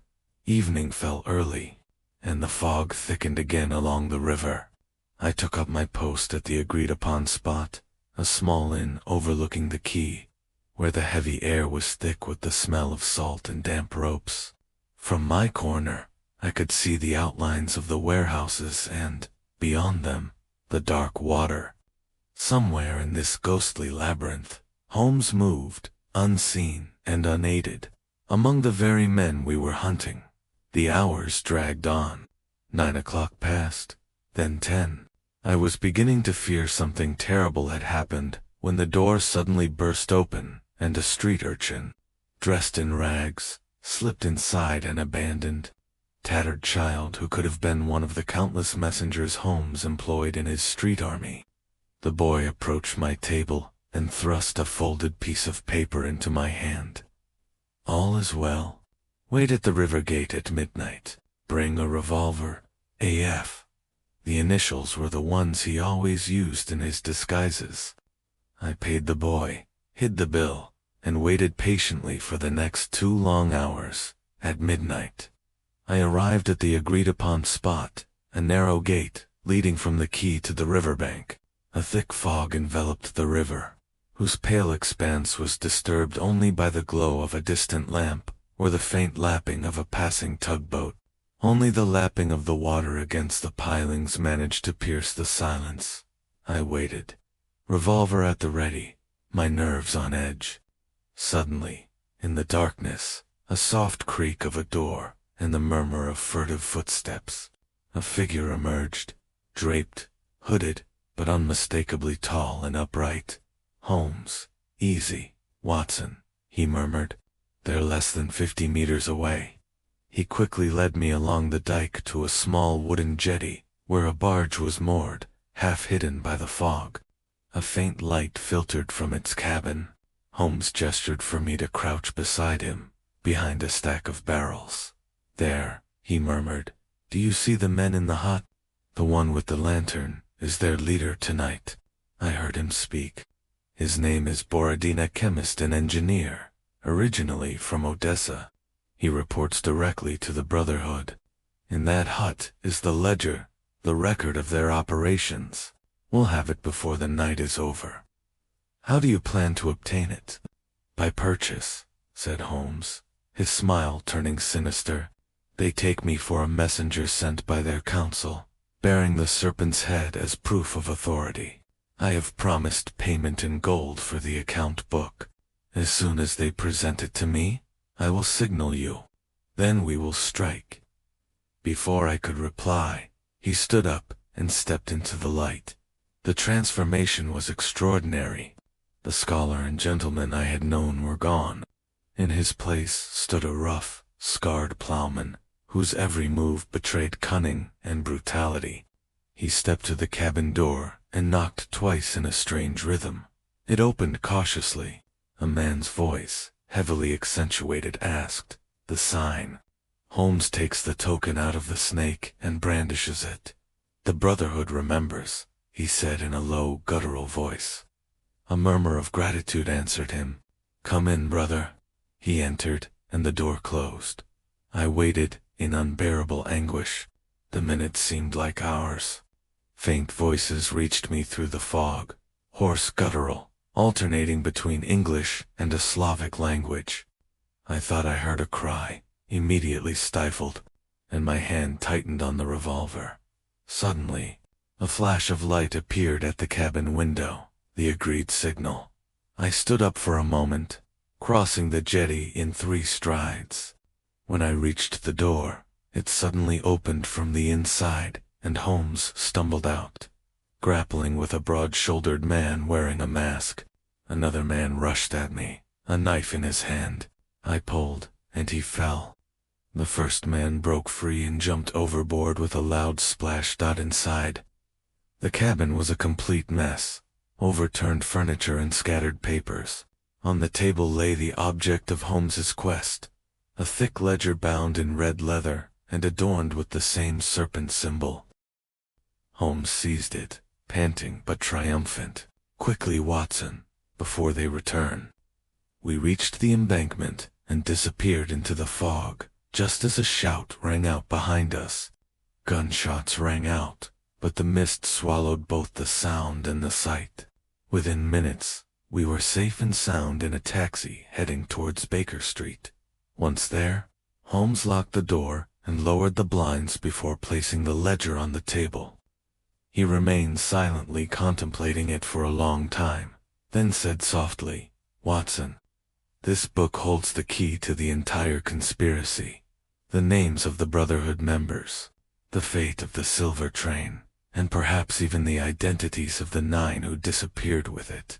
But remember this, by taking possession of this book, I declare war on them. They will know no respite as long as I live." He opened the register. Inside, written in beautiful handwriting, were lists of dates, symbols, and names, cryptic notations that meant nothing to me, but which provoked a faint exclamation of astonishment from Holmes. "My God," he murmured, "do you see that?" The last entry was, "Tomorrow and next to it," one could read, "Operation Renewal, departure at 8 p.m., Waterloo." He looked up at me, his eyes blazing. "Watson, they intend to repeat the experiment. Another train, another disappearance. But this time, we'll be on board." Thus ended that fateful night. Holmes, standing before the fire, the emblem of the serpent shining on the red-bound ledger he held in his hands, and the city outside plunged in silence under its cloak of fog, unaware that in the next 24 hours, the phantom of the silver train would be back on the road. Chapter 9. The revelation. The events I am about to relate severely tested even my capacity for belief, and I, who accompanied Holmes in many perils, confess without hesitation that never before had I seen reason almost surpassed by audacity. The day after Holmes's nocturnal adventure was gray and icy. A biting wind blew along Baker Street and rattled the windows of our drawing room. The red-bound ledger lay on the table between us, its emblematic serpent glinting like a living creature in the uncertain light. Holmes had spent most of the morning studying its pages, his brow furrowed, his long fingers tracing the columns of numbers and symbols as if deciphering a foreign script. Finally, after taking a deep breath, he closed the door and stood up. "The veil is lifted, Watson," he said. "The logic is complete. Have you discovered the Brotherhood's plan? More than that, it was their method. They weren't simply thieves or murderers, but masters of illusion. What we call the Phantom of the Silver Train was a deliberate staged event. A crime orchestrated not only for financial gain, but also for demonstration purposes. They sought to prove that with precision and audacity. Even the most public event could be rewritten before the eyes of the entire world." I stared at him. "You mean that the disappearance itself was an experience?" "Exactly. A test of their machinery, their secrecy, and their influence. The 9 passengers were pawns of the erased witnesses to prove the very possibility of erasure." He approached the window and drew back the curtain. "The register confirms it. Their leader is known only through the code." He ordered a second trial. "It will take place this evening at 8 p.m., On the 8:05 p.m. express from Waterloo to Southampton, a replica of the silver carriage has been attached to this train, and their designated victims will be seated on it. But this time, Watson, we will be among them. I jumped up. You mean walk right into the trap? He gave a slight smile. My dear friend, how else does one catch a spider? At 7:30, we found ourselves immersed in the familiar bustle of Waterloo Station. The air was thick with steam, the shouts of porters, the ringing of bells, and the whistle of locomotives ready to depart. Yet, beneath this usual hubbub, I sensed a strange and unsettling tension, as if the ordinary workings of London life were serving some secret and terrible purpose. Holmes, dressed in his usual black coat and hat, was calm and composed as always. I saw no weapons, apart from the small revolver he invariably kept under his cloak. His only luggage was a small leather case, which, I later learned, contained a set of tools and several vials of chemicals of unknown purpose. At precisely 8 o'clock, we took our seats in the last carriage, an exact replica of the vanished carriage, silver. The furnishings were luxurious to the point of extravagance. Silver handles, mirrored walls, and plush purple velvet seats. To the uninitiated, it was a triumph of design. To Holmes, it was a scene. Notice, Watson, he murmured. The slight difference in the panel above the window. It's slightly thicker than the rest. I believe this conceals the mechanism that made this substitution possible. I observed the same alteration in the first carriage at Southampton. And what about our fellow travelers? I asked, glancing around. There were 7 other people, respectable middle-class men and women, whose faces betrayed nothing of the danger they were in. At the far end of the carriage, a guard moved between the compartments, closing the doors with a polite word. Holmes watched him intently. This man, he murmured, is not a guard of the company. Notice his uniform, new, immaculate, and without regulation insignia. He's one of them. The whistle blew. The train sped off, picking up speed as it left the station and roaring into the night. We sat in silence for a moment, lulled by the rhythmic rumble of the wheels beneath our feet. Holmes's gaze never left the mirrored wall opposite. Finally, he said calmly, the moment will come in the Balcombe Tunnel, as before. When the light goes out, the replacement will take place. But they will find, to their cost, that we have altered the conditions of their experiment. He stood up and rummaged through his suitcase, pulling out a small cylinder with an electrical wire wound around it. Just a simple electrical detonator, he explained. I've placed a charge of magnesium powder in the luggage rack.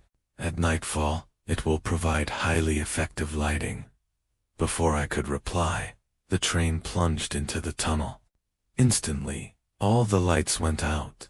A deep, suffocating darkness enveloped us. Then a faint metallic clicking could be heard, the same sound the conductor had ascribed to Balcombe. Now, Watson, cried Holmes. He pressed the switch. A blinding burst of white light filled the carriage, dazzling with splendor. For a moment, every face, every nook and cranny, every rivet appeared with striking clarity, and with it, the crime itself. The mirrored panel on the back wall had silently opened, revealing a narrow iron bridge that plunged into the darkness of the tunnel. 2 masked men stood there, frozen in astonishment. One held a lever, the other a steel cable connected to a coupling device under the floor. Holmes' voice cut through the tumult like steel. In the name of the law, stay where you are. The men turned to flee, but Holmes was already upon them. The train sped on, but our carriage shook violently as the hidden mechanism snapped. Sparks flew as the cable broke, and a shower of debris rained down on the floor. The next moment, the emergency brake screeched, and the express train came to a stop in the tunnel. When Lestrade and his men, who had been stationed at the tunnel entrance, thanks to Holmes's foresight, reached us. The scene was one of utter chaos. The passengers, though terrified, were unharmed. The two masked men lay bound on the ground, captured by Holmes himself. "Good heavens, Holmes!" exclaimed Lestrade, panting. "What on earth is this thing?" Holmes simply pointed to the open panel and the broken mechanism behind it. The ghost train. Inspector, finally unmasked. He bent down and picked up a piece of burnt cable from the ground. This device, fixed to the tunnel wall, pulled the rear car onto a hidden siding. The movement was imperceptible to passengers in the front cars. Once detached, the replacement car, secretly built on the old maintenance track, was released to follow at reduced speed, joining the express before it reappeared in the daylight. Thus, to the world, the train was complete, even though its rear car had been replaced. A feat of engineering, not sorcery. Lestrade whistled softly. Ingenious. But where have the missing passengers gone? Holmes's face darkened. That inspector will know before dawn. One of those men will tell us, or their leader. He turned towards the tallest of the prisoners, whose mask had been torn off during the struggle. I cried out in terror. It was Edward St. Clair. For a moment, there was absolute silence. Holmes was the only one who remained calm. "So," he said quietly, "the engineer who claimed to know nothing turns out to have been the master of the design." St. Clair's eyes shone with a fury mingled with despair. "You can't understand. They promised me freedom, money, power. I never would have believed they would kill the passengers. And yet you helped them," Holmes said icily. "You built the mechanism, activated the spur, and sold the honor of your enterprise to a brotherhood whose aim was to enslave Europe through fear. Disappearance was their experiment, but your treachery made it possible." The man lowered his head. "You speak truly, Mr. Holmes. But even you can no longer stop them. The Brotherhood has hundreds of arms." Holmes's gaze was fixed. "Perhaps. But the head, I believe, is closer than you think." At that moment, a new voice rose behind us, soft, cultured, and undeniably foreign. "Indeed, Mr. Holmes," he said, "you are right. The head is very close." We turned sharply. There, standing in the doorway of the carriage, framed by the glow of Lestrade's lantern, stood a tall man, dressed in a dark coat, his fine features illuminated by the dim light of the tunnel's searchlight. In his gloved hand, he held a revolver. It was Baron Adalbert Gruner, alive. Holmes let out a small, scornful laugh. "The snake sheds its skin, but it still lives." The Baron gave a faint smile. "Alive, yes, but not for much longer if you persist. I must congratulate you, Holmes. You have traced the illusion back to its source. Yet you still misunderstand me. I did not create the Brotherhood. I merely maintain its balance. It was necessary for the train to disappear, for it carried those whose secrets endangered us all. You cannot grasp the magnitude of what you are meddling in." "On the contrary," said Holmes, stepping forward, "I understand perfectly. You fear being unmasked, that the light of reason will illuminate your machinery of lies." Holmes's hand flashed. A sudden movement, a gunshot, the sound of metal against stone. The Baron staggered, his revolver crashing to the floor. Lestrade was upon him in an instant. Holmes remained motionless amidst the chaos, a slight tremor perceptible in his long fingers. "The snake is diffused," he said calmly, "but the venom is still there." Later, at dawn, Holmes and I met at the tunnel entrance. The mist was dissipating, revealing the vast green fields that stretched beyond. "So that's it," I said. "For now," he replied. "The passengers frightened but alive will be found on the continent. The Brotherhood will scatter, as these creatures do when their nest is overturned. But remember, Watson, there are minds in Europe that dream of an invisible power, of nations displaced like wagons on rails. This was only a prototype. He took the snake token from his pocket and threw it into the darkness of the tunnel. Therein lies the last of their illusions. Then, turning to me with a slight smile, he added, "Come, my dear friend. London is waking up, and Mrs. Hudson will have prepared breakfast. The world may turn with its ghosts, but for us, there is still toast and tea." Chapter X. The consequences 2 days after the capture of Baron Gruner. The case of Money Train has reached its conclusion. London, ever hungry for sensationalism, devoured the story with its usual appetite.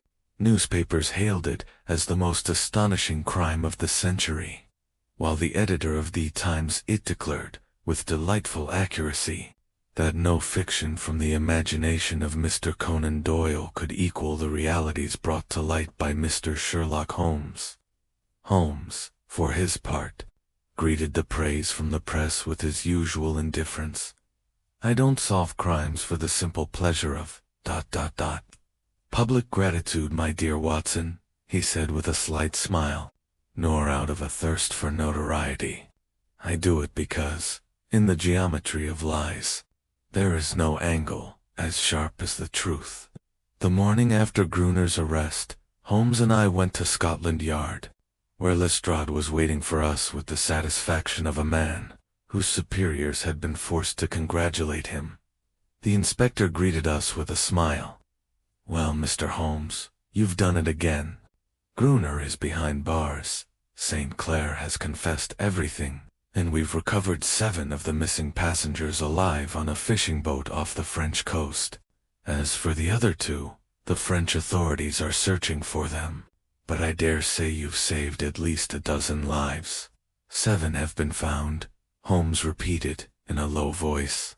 "Yes, the other 2 will be found, no doubt, but perhaps not among the living. The Brotherhood leaves no trace."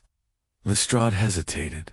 "And St. Clair, Scotland Yard is torn between hanging him and pitying him. He swears he never intended to kill." Holmes stared at him. Perhaps he was too. His sin was pride, the illusion that the intellect could be separated from conscience. The gallows may seem merciful by comparison. With that, he turned away, and I knew the matter was closed. That evening, we found ourselves once again in front of our fireplace on Baker Street.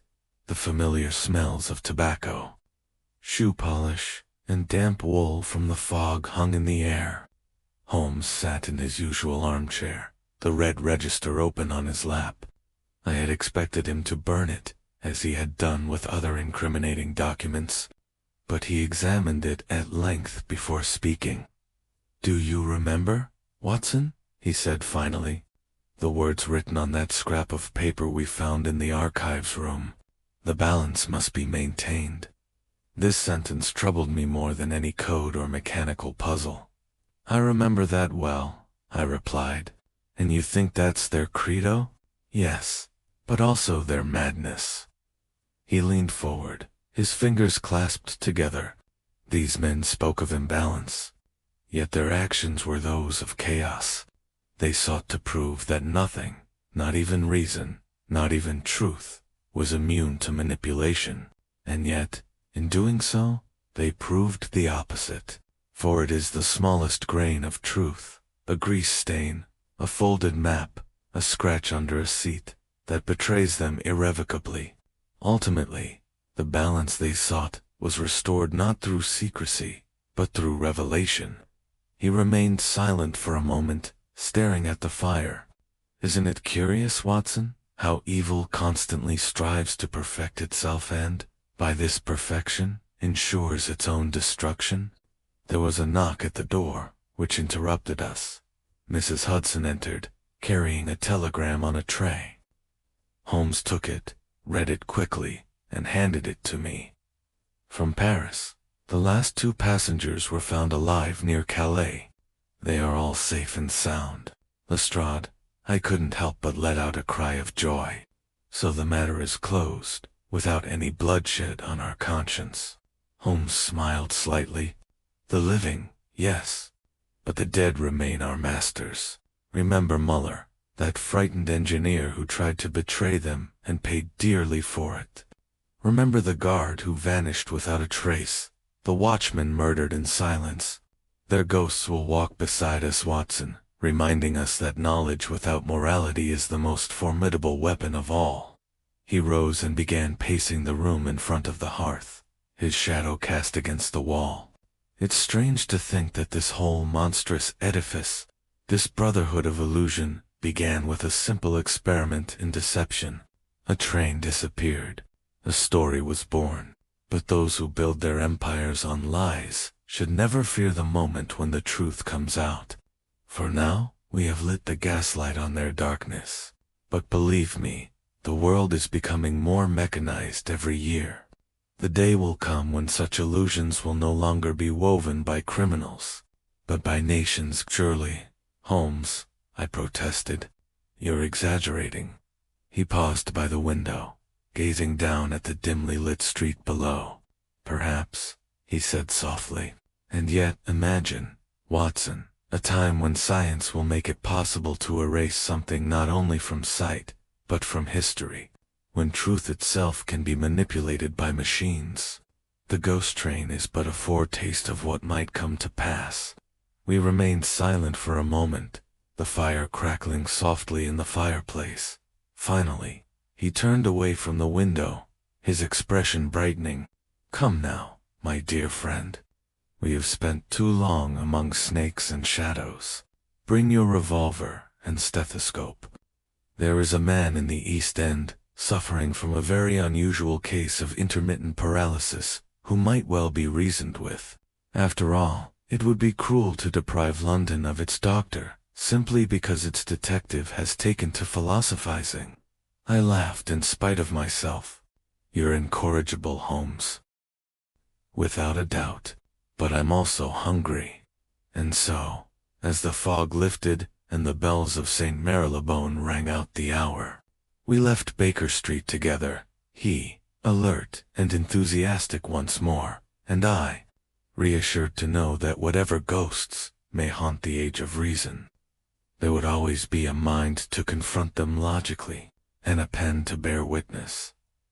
Thus ended the singular case of the Phantom of the Silver Train, a case that tested not only Holmes's intelligence, but also his courage, in which, I believe, revealed more clearly than any other the strange union of machine and mind, of deception and deduction, that characterizes our modern world. May the reader find in these pages both the mystery and the warning that I discovered therein. Chapter 11. Epilogue. The Shadow of the Serpentit was about 3 weeks after the end of Train Money business in which I found myself once again on Baker Street. The November fogs had thickened again, and London, beneath their dull canopy, seemed buried under a thick woolen blanket. The air was heavy with the smell of smoke and damp. The pavements glistened with recent rain, and the light from the street lamps flickered on the windows like a sleeping candle. I was busy at my medical practice in Kensington, and had hardly seen Holmes in the last few days. The case had exhausted him more than he cared to admit. The strain of standing up to the Brotherhood, the danger of its infiltration, and the moral weight of its discoveries had plunged him into a silence deeper than fatigue. He had written only once, a brief note assuring me that the snake is dead, but its skin still quivers. When I entered our old living room that evening, I found him exactly as old, lying on the sofa, pipe between his fingers, eyes half closed, his violin resting on the chair beside him. Yet, there was a tension in his repose, an attentive silence, as if the very air around him carried an unspoken message. "You are agitated, Holmes," I said. "The newspapers have ceased to worry you. The public has already forgotten the Brotherhood, and yet you sit there like a sentry awaiting the alarm." He slowly opened his eyes. "Do you know, Watson, that oblivion is humanity's most dangerous luxury? Evil does not die when it is exposed. It merely changes its name. There are forces abroad that are learning from defeat. The Brotherhood has scattered, certainly, but its fragments are regrouping. I smiled. That's surely just my imagination. Gruner is in a secure cell. St. Clair is awaiting trial, and Lestrade hasn't reported any further signs of their accomplices. That's true. And yet, he said, getting up and walking towards the fireplace. This arrived in the mail this morning. He handed me an envelope of thick, foreign paper, sealed with black wax and decorated with a familiar motif, the snake biting its tail. My hand trembled as I opened it. Inside was a simple sheet of paper, written in elegant continental script. To Mr. Sherlock Holmes, the circle cannot be broken, only bent. The experiment continues until the next A alignment. Asterisk, there was no signature, only this enigmatic initial, and Holmes looked at me silently while I read. The head of the Brotherhood, I said finally.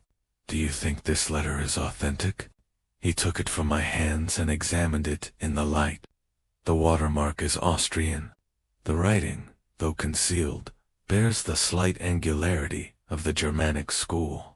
The ink, too, is of a variety made in Leipzig. Yes, Watson, the letter is authentic. I slumped into the armchair opposite him. So it's not over yet. He gave a faint smile, without much joy. My dear friend, nothing, it's always over. The serpent's shadow stretches as far as the eye can see. For a few minutes, we remained silent. Outside, thick fog hung over the windows, and the faint click of a passing taxi reached us like the ghost of movement in a sleeping city. Finally, Holmes broke the silence. Do you remember my words the day after Gruner's arrest? I said that the age of illusions was only just beginning. This, he tapped the letter, is proof of that. The Brotherhood's true aim was neither theft, nor even secrecy, but control. They wanted to demonstrate that perception can be shaped like metal is forged. They failed this time, yet the idea lives on, and Watson's ideas are the only immortality to be feared. He took his violin and drew from it a single low, soft, melancholic note, like a sigh coming from the outside fog. You see, he continued, the phantom of the silver train was merely a prototype of something far greater. A world where the very narrative of events can be altered, where men of reason are considered dreamers, and where dreamers rule in their place. It is a war not of armies, but of realities. You're talking about a bleak future, I said, jokingly. Holmes looked at me gravely. The future is already casting its shadow on our threshold. At that moment, Mrs. Hudson came in with the evening mail, among which was a small package addressed in Lestrade's own handwriting, written in his very distinctive hand. Holmes opened it casually, and a smile, the first real smile I had seen in weeks, touched his lips. Inside was a small, circular silver medal, crudely stamped with the serpent emblem. A note was attached, recovered from the Balcombe Tunnel during the reconstruction work. I thought you might like to keep a memento of your ghost, El? Holmes turned it over in his hands, then threw it into the fire. The flames ignited it, and the metal glowed red before melting in the embers. Better ashes than relics, he said calmly. In this country, we have too much of a tendency to preserve our nightmares. He returned to his seat, filled his pipe, and smoked for a long time in silence. Finally, he said, another such case will arise, Watson, not tomorrow, nor perhaps next year, but inevitably. The machinery of civilization is becoming more complex. The minds that manipulate it are becoming bolder. When the next world believes in a phantom, it will not be on rails, but on thought itself. He smiled then, that rare, weary smile, half defiant, half resigned. Until then, we will wait, you and I. The snake may close its mouth, but it will find us awake. The clock on the mantelpiece struck 9. Outside, the fog began to dissipate, and through it came the faint sound of a church bell from the Strand. Holmes put down his pipe, took up his violin, and began to play a slow, haunting tune, neither triumphant nor melancholy, but poised on that fine line between the two, as if reason itself were singing to the shades. Thus ended, or perhaps began, the long echo, phantom of the silver train. For even though the Brotherhood was scattered and its lair discovered, I have never since taken the night train through the dark countryside without imagining, in the distance through the mist, the glimmer of a silver carriage gliding silently off the rails and disappearing into the unknown. And sometimes, when I wake up in the middle of the night and hear Holmes pacing in the next room, I know that he too is still listening for that ghostly, faint, distant whistling, heralding a future mystery that will once again test the balance between light and illusion, between man's reason and the shadow that constantly follows it. Chapter 12. Postscript. The last message. Many years have passed since the LA case ghost of the silver train Andy. I'm writing these lines not in the gaslit.com of Baker Street, but in a small study overlooking the Sussex Hills, where my old friend has finally found peace among his bees. The roar of London's engines is now far behind us, and the world, it seems, has settled into a more tranquil rhythm. And yet, even here, amidst the buzzing of beehives and the scent of heather, I sometimes imagine I can still hear the faint whistle of a train carried by the wind. A sound that takes me back to that October of 1989, when reason itself trembled on the edge of the impossible. Holmes rarely speaks now of his past triumphs. His violin, out of tune, lies on the wall, and the once tireless mind that pursued human follies across continents has turned to the ordered mysteries of nature. But there are moments rare, sudden, and unforgettable, when a certain shadow crosses his face, and I know that his mind has once again wandered to the Brotherhood, to Gruner, and to the uncoiling of the serpent. One of those evenings remains etched in my memory, because it brought with it the final echo of this affair, and, I believe, the last time Holmes admitted to having been afraid. It was the end of summer 1902. The day had been hot, the setting sun bathing the fields in a crimson light. Holmes had been tending his beehives while I waited for my correspondence. At dusk, a boy on a bicycle came up the path, carrying a sealed package addressed to Holmes. He handed it to me and disappeared before I could question him. Holmes opened it without a word.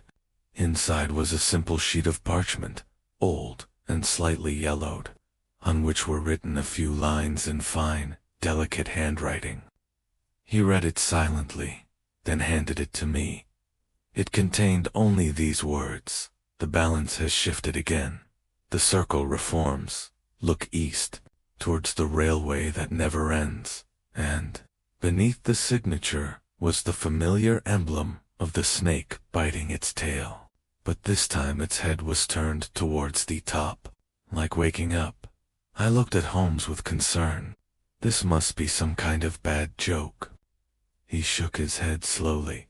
"This is no joke, Watson. A warning, or perhaps an invitation." He folded the parchment and slipped it into his coat pocket.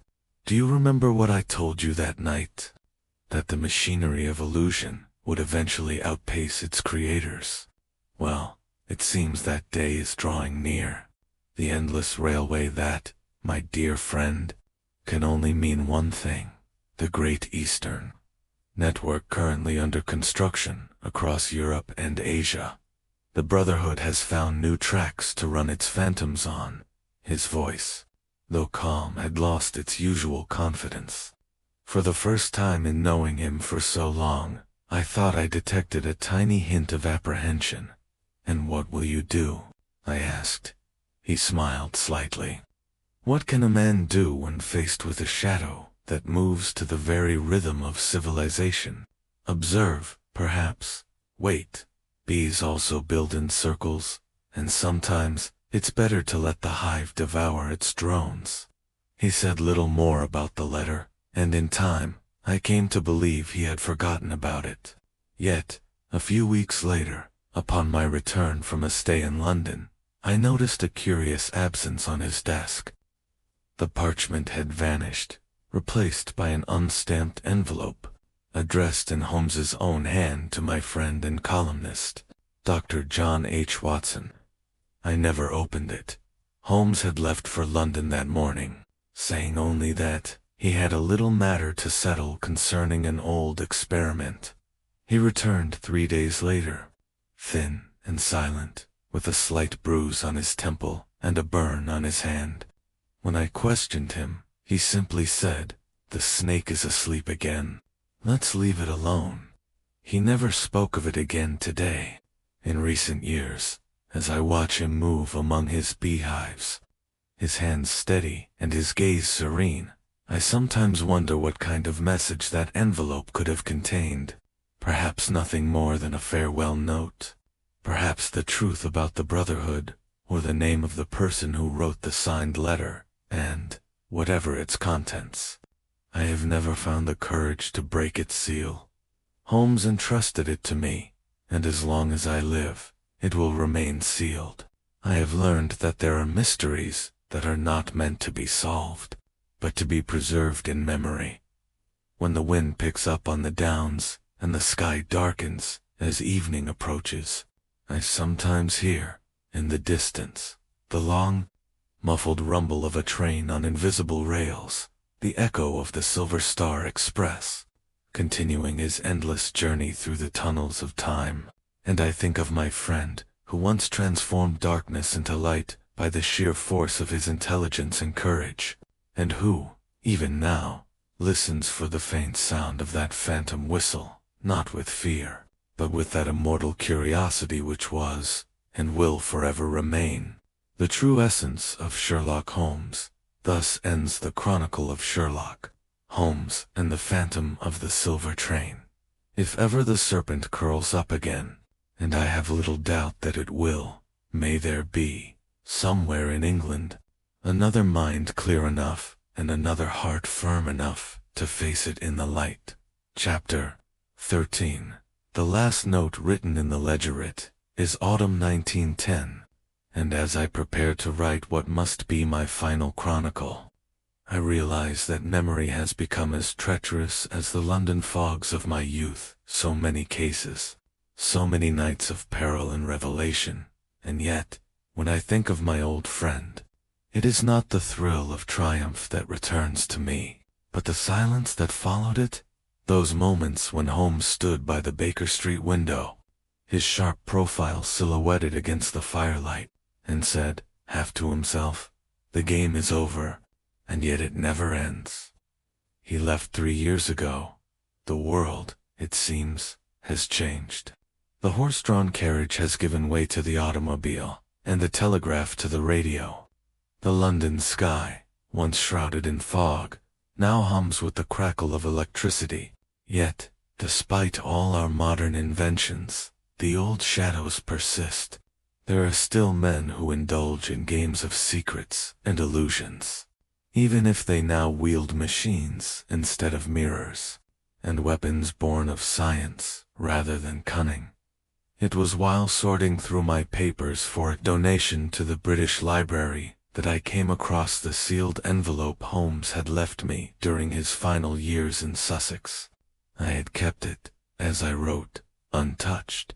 But age has an unfortunate tendency to soften even the strictest vows. This morning, with trembling fingers and a troubled conscience, I broke the seal. Inside, I found neither the confession nor the farewell I had imagined, but a simple page written in Holmes's precise and inimitable hand. It read this: "My dear Watson, if this message reaches you, it means the cycle has repeated itself. You have always been my unwavering mirror, the conscience that has stabilized reason. If the Brotherhood is to rise again, remember, illusion is but the shadow cast by ignorance. Illuminate it from all sides, and it will vanish. Truth lies not only in evidence, but also in the heart that dares to see clearly. Always trust your instincts. It is the only science no criminal can falsify. Farewell, my dear friend. If you hear the whistling in the night, have no fear. It is only the echo of an old affair and an even older friendship. S.H. The page ended there, without a signature or date. I held it for a long time, unable to move. The ink had turned a soft brown. The paper was fragile like autumn leaves, and yet, in those few lines, I felt all the presence of the man I had loved and followed for half my life. Filled with wonder, it's strange how his words still comfort me.